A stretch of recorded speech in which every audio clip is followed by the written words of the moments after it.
This episode of On the Limb with Nature's Voice Game Calls is brought to you by Longspur Tracking and Outfitting. Longspur has 28 trackers covering 9 states: West Virginia, Ohio, Maryland, Pennsylvania, Kentucky, Illinois, and Iowa. Check them out for all your tracking needs on their Facebook page or visit them at www.whitetaildeertracking.com or contact them today at 304-439-1659. Longspur Tracking and Outfitting, www.whitetaildeertracking.com or 304-439-1659. Contact them today.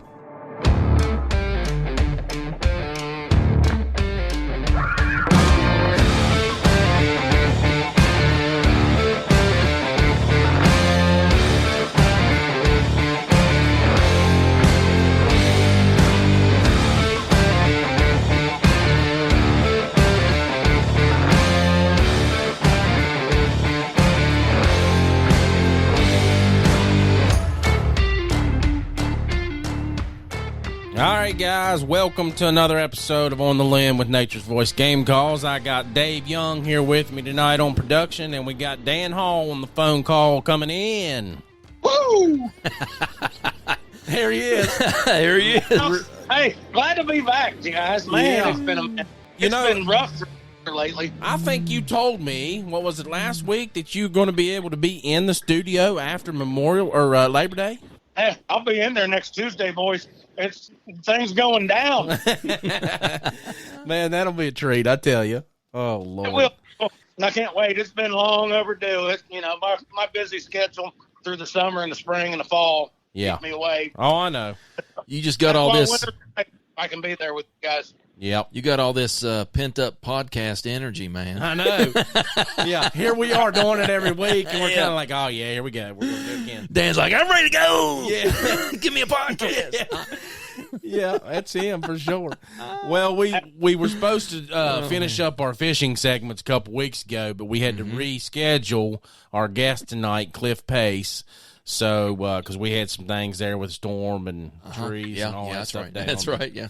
So we had to reschedule Cliff, but we've got him on tonight. Oh, and, man. Can't wait. This will be our last fishing one. Then we're going to head into some hunting stuff. Yeah. We're going to talk, man, I tell you, we've got a crazy schedule lined up. I mean, we've got some really good things coming up. Awesome. We've got Hunt Chef coming in. Oh, yeah. We've got a major announcement to make with Hunt Chef when he comes in. We're going to wait and do that then. Hey, I hope Kim comes with him because I'm going to give her some now. Huh? I hope Kim comes down and talks with us, too, because she's been dodging us for long enough. We got to talk with her and Hunt Chef. Oh, yeah. She's that's dodged true. us long enough. She will be here, I'm pretty sure. Yeah. So, and then October the 6th, the Breathe Wine Culture and Craft Beer Company here in Cross Lanes, we're going to be doing a live podcast fireside there. So that's going to be crazy. That's going to be great. And they're going to have a testing while we're doing it, right? They're going to have a tasting while we're doing it. Sorry, yeah. Don't they have a tasting or something going on that night, too? Yep. Yeah. It's from Country Boy Brewing Company, and it's going to be their cider that they have out, their new cider.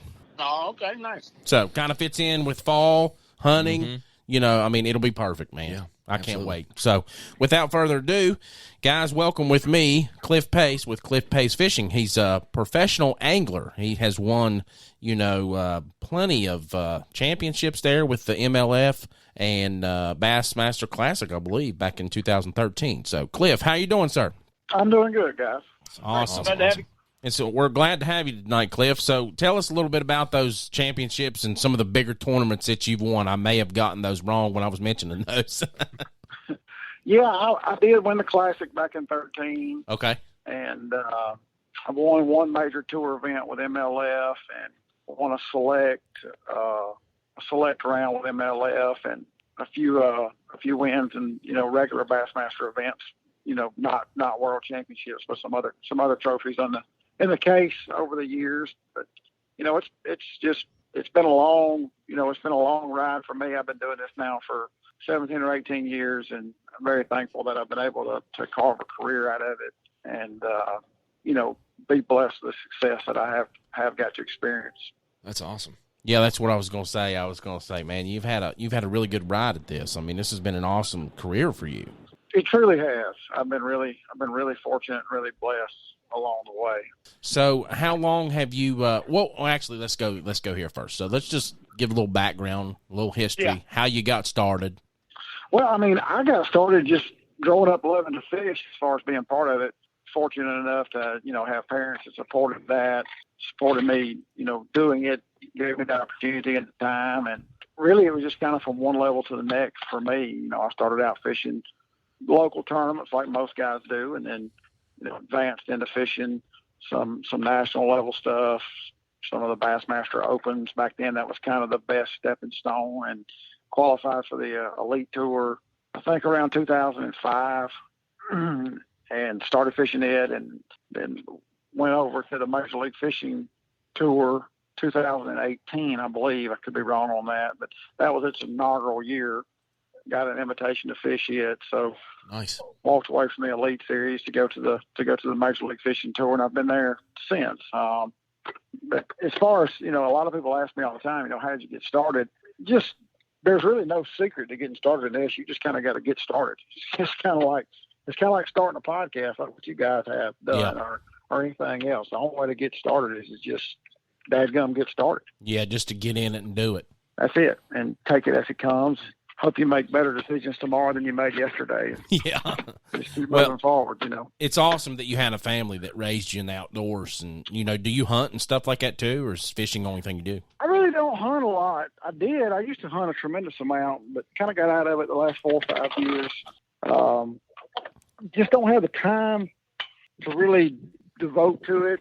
And to be honest, living where I live, I live in South Mississippi, and we have a little bit of hunting, but we don't have really, really good hunting here close to me. So for me to go experience really good hunting, the chance to kill, really big mature whitetails and things like that, I've got to travel. It's so difficult to mix that in with the traveling that I already do without just spending way too much time on the road.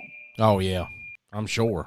So, kind of hitting on your career, when did you realize that this was something you're going to be doing, wanted to do, and you was going to put all your effort into getting into the trail circuits and all that?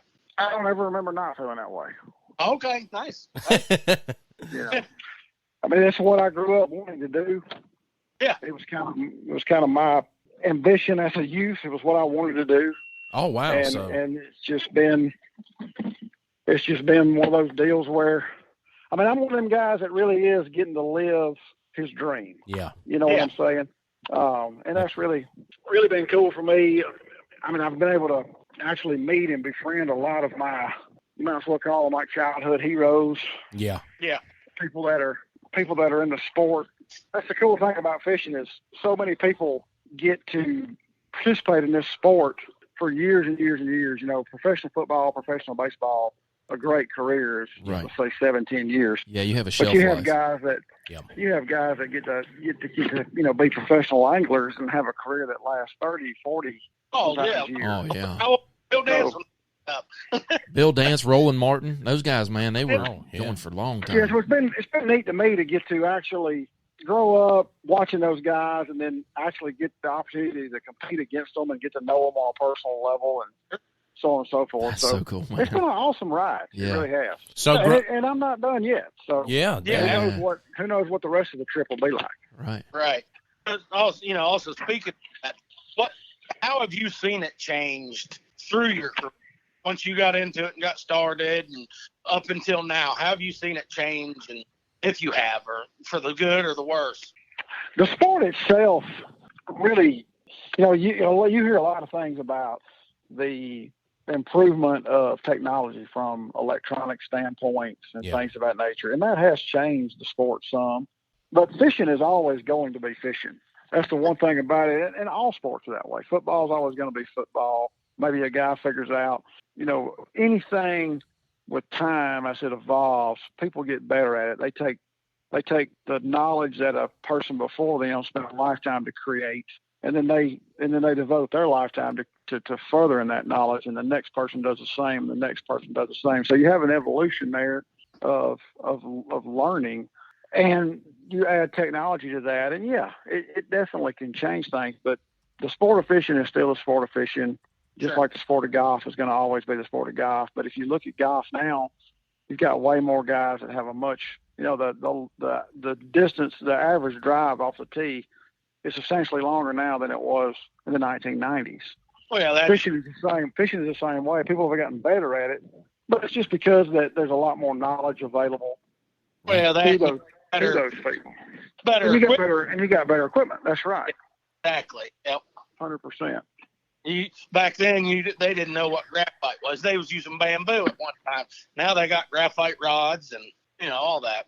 Yeah. So I mean, it's kind of hard to even fathom where the technology deal will not necessarily come to an end, but we've reached a point with it. In my opinion, I kind of look at it and wonder, man, what's next? I mean, we have so much technology now, just with really all categories. A lot of the electronics game is the one that probably gets singled out and talked about the most. But yeah, everything. I mean, you talk about me building Black Label crankbaits. I started building balsa baits when I was a kid because, to be honest with you, it was really for my own personal use because I couldn't find necessarily the exact crankbait that I wanted to fish with. Maybe it was a color, maybe it was an action, but I started building my own to meet that. And in today's world, the options of lures, rods, reels, boats, electronics, I mean, they're completely endless. Yeah, you couldn't use them all in a lifetime. You say that. I remember growing up, and there was this one crankbait my dad had, and it was. He said it was something about the eyes on the crankbait. I don't know what it was, but I just remember he searched for that crankbait for years and couldn't find one with eyes like the one that he liked. It's just funny that you say that. If you've got something you like and the fish hit on, man, you gotta have it. So you sell and a lot of that's just confidence. I mean, at the end of the day, so much of it really is just a confidence thing. So you sell those baits through Tackle Warehouse as well? I do. Tackle Warehouse carries them. We have quite a few independent dealers that stock various different versions of Black Label. But I mean, I make such a big array of baits now that it's really hard for really any one vendor to carry all of them. Yeah. Mostly. The largest selection of them is available on my website, which is woodbaitcountry.com. Basically, every bait that I make ends up being available there. But Tackle Warehouse definitely carries a good selection, as well as a lot of other online stores. Anybody that's interested in my stuff, they just get on the computer and do a Google search for Black Label, so they're not going to have a hard time finding a place to buy one. No, it's definitely not hard. As soon as I brought it up, I mean, it's everywhere on Google. So yeah, you were talking about confidence in your baits too. I feel that way because 9 times out of 10, first thing I'm gonna throw when I get anywhere is a Texas rig, and that's just because I'm comfortable with that. That's me, yeah. And like because I know some people are comfortable with swim baits. I'm not comfortable. I haven't had success really with swim baits, so I don't use them much. I have a ton of them. But and it's the same thing really with me on cranking. Like I have a cranking rod. I got the whole setup. But when I get out there, I rarely throw a crankbait because for some reason, it's just not what I'm confident in. Yeah. I'd like to get. It applies to all of us. I mean, everybody's got the things that they like. And have faith in, and vice versa. So is that your favorite rig to use as crankbait? I mean, there in Mississippi, is that where you primarily do most of your fishing at? I mean, well, I mean, we travel all over the country fishing, and I fish with all sorts of different lures and techniques based on where we go and where we travel. Mm-hmm. My favorite bait is whichever one they'll bite. You got that right. That's the one I'm the most interested in. So do you have one you throw first? Is it fun to catch them on a crankbait? You hear a lot of people talk about how fun it is to catch them on top water. Yeah. Man, it's fun to me to catch them on anything. Yeah. I don't really care. That's true. Yeah. That's true. But I do really like fishing a crankbait. I did growing up here in South Mississippi. We have a lot of, I'm in the very bottom of Mississippi, so I'm fishing a lot of tidal rivers and stuff, a lot of cypress trees, and it's just a good environment to throw, a balsa crankbait, a square bill, shallow running type crankbait. But at the end of the day, I really don't care. I just want to catch one. When I go fishing, the whole purpose is to catch a fish. Yeah. Yeah. You know, if they'll buy the crankbait, that's fine. If they won't, we'll get in our bag of tricks and go on something else. So the nickname Game Face Pace. Tell us a little bit about that. Yeah, they kind of gave me that years ago because they picked at me a lot for always acting like I was just so serious that you know, but I was. I mean, I still am. Yeah. You know, that's just my personality.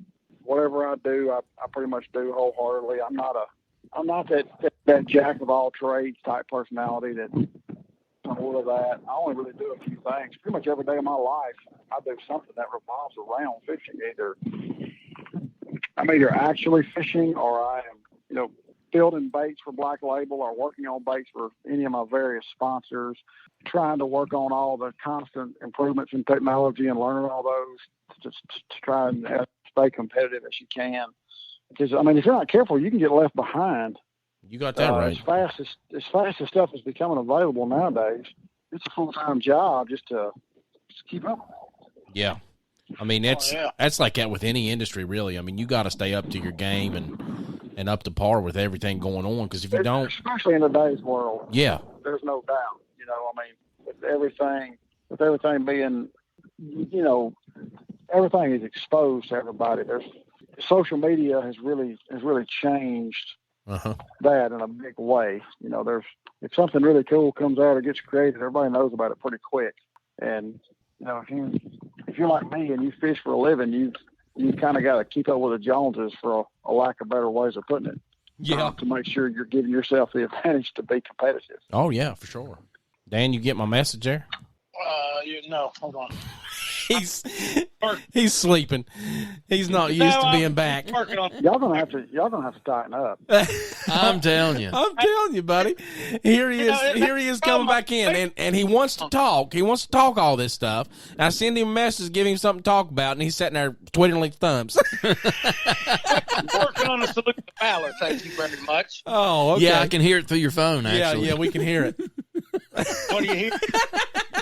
I'm still drinking my scotch, but I'm still working on a salute to Valor. Oh, so what I sent him, Cliff, is I got it. trying to give him a little talking point here. But so you were 39th member of the Bass Millionaires Club. Has that ranking changed since then? I'm sure it has. I mean, there's constantly guys that are overcoming that. They're reaching a point where they've won over $1 million in their career. When I accomplished $1 million, I was the youngest angler to ever get to that goal. Man, that's awesome. But I don't know if any of that, you know, still maintains. Yeah, congratulations on that, sir. I mean, you living your dream. That's what that game face mentality is. I know. I'm going to have to do that. I'm Absolutely. going to put my game face on this podcast. Nobody will see it. They're looking at it right now. You know what? You know what the good thing is, though? They can't see Dan. Yeah, that's true. That's exactly right. Oh, man. Yeah, you always got jokes. All right. Hey, not me, man. Come on. Yeah. Go ahead and hit the next talking point there, Bubby. All right. So, Yeah. well, talking about that, what some of your favorite places to fish? Why don't you enlighten us a little bit? Where's your favorite places that you've been or that you continuously go back to? Man, I really like the Louisiana Delta. That's close to me. It's kind of where I cut my teeth. And I like the vastness of it. I like how big it is. But there's a lot of fisheries that I really enjoy fishing. I really enjoy going up north. I really, you know, enjoy getting to fish for smallmouth just because that's something that we can't do around home because they don't live here, obviously. But, you know, I really couldn't say I have this right here is my absolute hands down favorite place to fish. I've got to experience and fish so much of this country over the last 20 years traveling and fishing tournaments, but I really like it up north, especially in the summertime. If I had it up to me, I probably would fish the Louisiana Delta. Say, you know, this would be like a retirement dream. I could fish the Louisiana Delta from about let's say October or November to probably May, and then pack it all up and head to New York or Minnesota or Wisconsin and stay there until it was October. So those are my two. Go ahead. Those are my two favorite. Those are my two favorite fisheries in the country. Is the very northern stuff up close to Canada, and then the very southern stuff. So I have a question, because I hear a lot about, like Texas lunkers and all this kind of stuff. Is there a specific area of the country that has larger largemouths than others, or is it just kind of like the luck of the catch, I guess? Well, I think that Texas and Florida probably could contend for having the biggest population of large fish bass over 10 pounds. Okay. Florida primarily, has always had that reputation. And Texas, over the last 20 years or so, has really done a very good job from a fisheries management standpoint. They put a big emphasis on that. They do a tremendous amount of work and have a lot of really good programs, their share lunker program and things like that. Yeah. And they've improved their fisheries dramatically by doing that. But if if a guy was going to just say, hey, I want to go catch a 10-pounder, and he had to go fish public water, I would, by all means, would recommend Texas or Florida. Yeah. Okay. Yeah. What do you think about Georgia? We get some of our components for our game calls out of some suppliers in Georgia, and he's been sending me some amazing fish from down there in that area. Georgia's got some really good fisheries. Just about every state does, in the Southeast especially. Yeah. A lot of these impoundments, when you look at the bigger impoundments in Georgia, like Lake Lanier, up above Atlanta. Yeah. And Clarks Hill, and a lot of those lakes. Those are all really good lakes, but they've changed a lot in the last 15 or 20 years. Most of them now have a bait fish in them called a blueback herring, and they also have gotten to where they have a big population of spotted bass in most all those lakes. And they're great lakes to fish, and they're a lot of fun, but they're really not lakes that I would say you've truly got a great opportunity to go catch a 10-pound bass. But that being said, I'll also say that I think your best chance to catch a 10-pound bass anywhere in this country is probably a private, well-managed body of water. Right. And those exist everywhere. You can just be fortunate enough to befriend someone who owns one. Yeah. Wow. It's just like deer hunting, fishing. Yep. It's all kind of intermingled there in the fact that the less man messes with it, normally the better it is. Yeah, that's about right. Yep. Yeah, my 7-pounder I caught out of a farm pond. Yeah, that's where I've caught most of my biggest fish is out ponds. Yeah, yeah. Oh, the best fishing around me as far as catching large fish, is my without question is all in private bodies of water. Yeah, subdivision lakes. And, yeah, definitely. Things like that. Absolutely. Well, Cliff, I know you're short on time, so we're going to try to hurry it up here. You guys just finishing up your season, so you kind of get time at home now to spend with the family. Any good plans you all got going on? What are y'all doing off time? Man, I'm gonna fish, a good bit this fall, and get to spend a lot of time in my shop. Build a lot of balsa baits. I've got some cool projects I'm working on with a few of my sponsors. Got a new product, a couple new products that we're working on for, which is a lure sponsor of mine. So we get to do a lot of R&D this time of the year. Yeah, that's good. Fish for the intention of getting to relax a little bit, do a few podcasts and things like that. But it's good. There you go. It's good to be home, sleep in your own bed for more than 5 nights in a row, and get some family time squeezed in. So yeah, great. I'm looking forward to the fall. That's my favorite time of the year. Yeah, that's one of ours too. Start cooling off a little bit. Especially being us being big in hunting and different things like that. I mean, us owning the game call business, it gets busy during this time. It gets busy during spring. So we've got 2 busy times of the year. So yeah, fishing and hunting are both that way in the fact that they're very seasonal. They're very seasonal industries. Yep. So this is kind of y'all's busy time. Is basically my slow time and vice versa. Well, I'll tell you, with you only being 43 years old, is that how old you are? I think that's right. We're same age. How about that? Nice. So with you only being 43 years old, I mean, you got a lot of good fishing left, sir, and, keep living your dream. Yes. It's awesome. Hey, I've been really blessed, and I'm gonna definitely keep doing what I'm doing, and who knows what the future holds. Yeah, man. Get up every day and try to do it better tomorrow than we did it yesterday. That's kind of my motto for life. That's for sure. I mean, I tell you, you've met some amazing goals so far. Keep up the good work, and like I said, keep living that dream. I mean, you're basically the one out there that's living the dream that like we all grow up in. You know, want to be a professional hunter, or want to spend the time in the outdoors and be on retirement all the time. You know, I mean, that's the way I want my retirement to be. Yeah. You know, it's attainable. It's just you got to make your passion your career. That's right. And you've successfully done that. Changes things. I tell people all the time, they're like, "Man, it must be awesome to get to go fishing all the time," and it is. You're trying to pay your bills. He's like, I can tell you, it is. Yeah, it is. I wouldn't trade it. But that's awesome. Well, we'll have to have you on. Go ahead. Sorry. I said it definitely comes with its own moments of stress. Yeah, I'm sure it does. Everything's got a little bit with it. You know what I mean? You just got to kind of learn how to work it and how to deal with it. Really. Well, like I said, we'll definitely have to have you back on next year for the season coming in, so we can kind of get an eye on your schedule and different things like that, and you know, put some more advertisement out there for people to follow you more, and you know, just help promote your baits and things. I didn't even know you had baits there when we first talked today before the podcast, but tell everybody where they can get your baits and how they can just, you know, follow you. Well, you can follow me on Facebook. Cliff Pace Fishing is my fan page, more or less. Pretty much stay up to speed with everything. We post everything, and then all of my balsa baits are available at woodbaitcountry.com. They're available on Tackle Warehouse. You can Google it.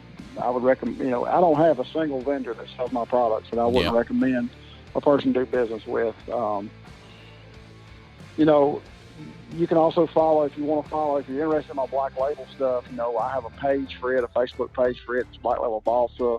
Woodbait Country has a Facebook page. We do Instagram for both companies as well as my personal Instagram. So finding me isn't hard. Finding information about what's going on isn't hard. We do all we can do to keep everybody in the loop. And, you know, we've got some cool new stuff coming out for, like I said earlier, some of my sponsoring companies that we're working on now that'll be available probably in the spring. So, but if you follow me, you're going to stay at the speed, you know, with all of it. If you follow Cliff Pace Fishing, you're going to get to see all of it as it happens. Good deal. Well, we sure appreciate your time this evening. Like I said, I know you got another event coming up there shortly, so you got to get ready for that. But enjoy the rest of your evening and keep up the good work, son. We'll follow you.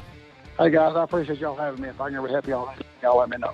Yep. Yeah, we appreciate it. Hey, you know, with you getting off and everything, I do have one thing. You know, we're struggling to get the salutes to Valors. We're not getting a lot of people to give our information to us so we can salute them. So tonight, I would like to salute somebody that's well-renowned. A lot of people know him. This is all public information. And I'd like to salute Jack Holder, who was a Pearl Harbor survivor, who went on to become a decorated World War II flyer who flew over 100 missions in the Pacific and the European theaters. He was born to a family in Gunner, Texas, and he joined the Navy in 1940 at the age of 18.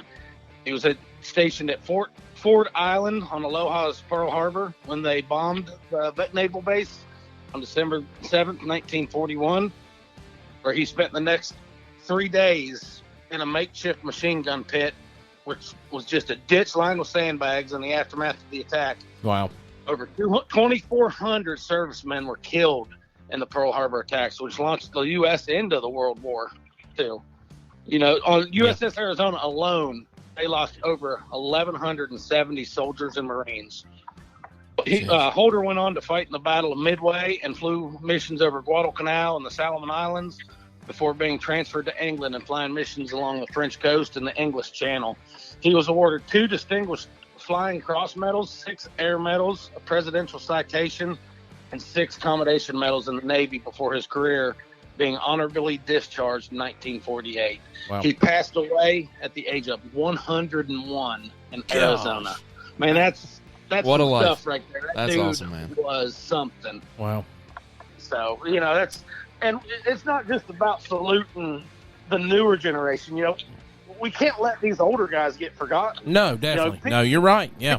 Search these names, can search certain people back in the day. and they're out there. There's so much information. If you want to learn about some of the greats that served and fought and gave their life and gave everything they had, man, just do it. It's amazing to research that kind of stuff. Yeah. Thanks, Dan. Well, I appreciate that. That's I didn't even I mean, I know we can do the honors like that, but I appreciate you doing that. Yeah, that's great. I'm glad we got that in there. You know, and I feel like if we can't get one for the day, there's so much public information that people may have forgotten about. Hey, we can bring them up again. Yeah. You know. All righty. Well, we appreciate you. Thanks, Cliff. Thanks, Cliff. All right, guys. Y'all have a good evening. Have a good evening. All right, guys, be sure to check us out on Apple Podcasts, Google Podcasts, Amazon Music, Spotify, and we're on about 18 other different networks. All of Cliff Pace's fishing information and all the things that we talked about this evening, Black Label crankbaits and all that stuff, the website where you can purchase those, his social media accounts and all that stuff will be linked into our descriptions when we post this podcast. This podcast will air on all of those channels next week. So if you've got to tune in tonight on the Facebook Live, thanks for tuning in. We appreciate you. Give it a share once it's done. And if not, share it next week when it comes live. Thanks, everybody. Have a good night.